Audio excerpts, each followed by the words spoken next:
Тарых барактары. Эмнеге ноокат?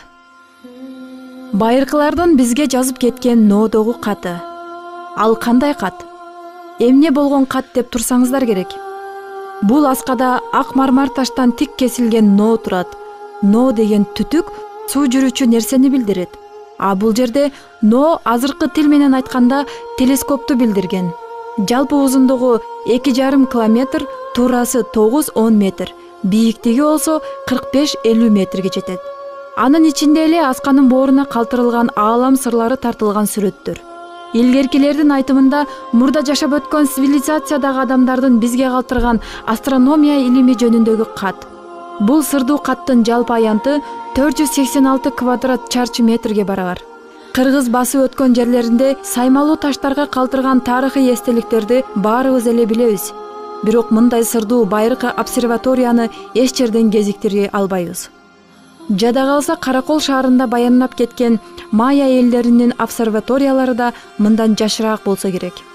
Бул жерде байыркылар ааламды, асмандагы галактикаларды тартышкан. Ай, күн, жылдыздардын элестерин чагылдырышкан.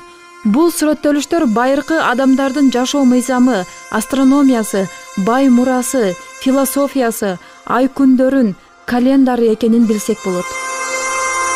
Ошондон улам бул жер космос мейкиндигин изилдей турган борбордук обсерватория болгондугу чындык.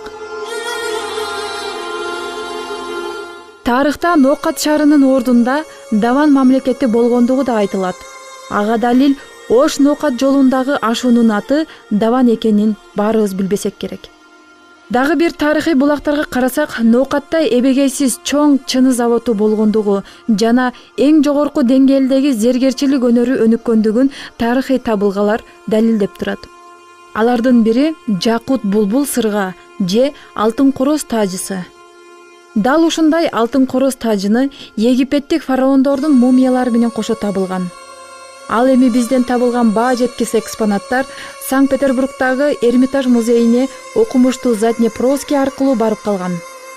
Учурда мындай чачылып жок болгон баалуу экспонаттарыбызды өзүбүзгө кайтарууга убакыт келип жетти жана кароосуз калып талкаланып бараткан байыркылардын бизге калтырган сырдуу ноодогу каттарын корукка алууга муктаж экендигин айтып кетебиз. Эң негизгиси бул ыйык аймак Кыргызстандын, Орто Азиянын, кала берсе ислам дүйнөсүнүн тарыхында өз ордун ала турган жер.